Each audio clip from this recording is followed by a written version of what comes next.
நான் உங்கள் ஜேஆர்எஸ் பேசுகிறேன்.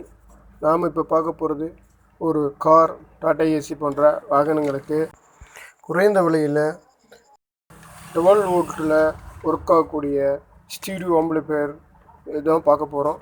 அதற்கான தேவையான ஸ்பேர்ஸ் எல்லாம் பற்றி பார்க்கலாம். வாங்க வீடியோக்குள்ளே போகலாம். நாம் பார்க்க போகிறது இன்றைக்கி ஒரு டாடா ஏசிக்கு செட்டு.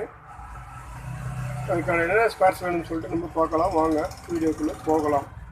இது வந்து ஒரு ஸ்டீரியோ பம்பு தான்.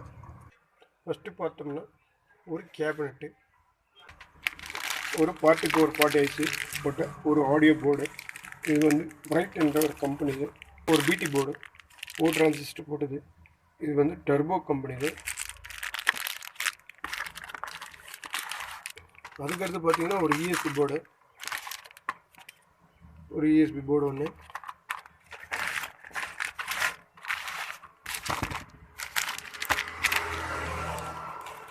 அப்புறம் பார்த்தீங்கன்னா 4 கண்ட்ரோலு.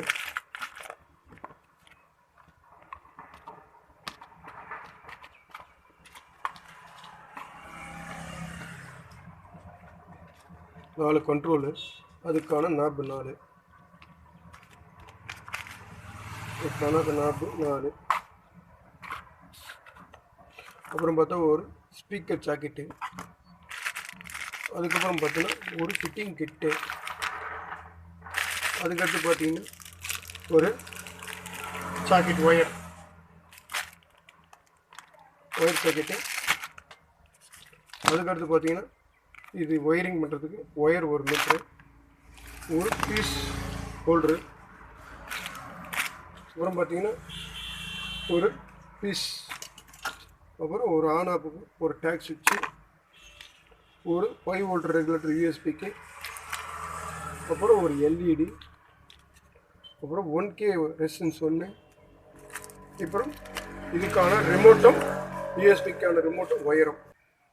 அவ்வளோதான், ஸ்பேர்ஸ் எல்லாம் பார்த்தாச்சு. அவ்வளோதாங்க இதுக்கு ஸ்பேர்ஸு. ஹலோ வேஸ், இப்போ நம்ம பார்த்த டாடா ஏசிக்கு ஸ்டீரியோ ஆம்பிளிஃபையர் 12 வோல்ட்டில் ஒர்க் ஆகக்கூடிய ஒரு ஆம்பிளிஃபையருக்கு என்னென்ன ஸ்பேர்ஸ்ன்னு பார்த்தோம். கார் ஸ்டீரியோ அசம்பிள் பண்ணது அடுத்த வீடியோவில் சந்திப்போம். ஷேர் பண்ணுங்கள், சப்ஸ்கிரைப் பண்ணுங்கள், லைக் பண்ணுங்கள், நம்ம சேனலுக்கு சப்போர்ட் பண்ணுங்கள். நன்றி, வணக்கம்.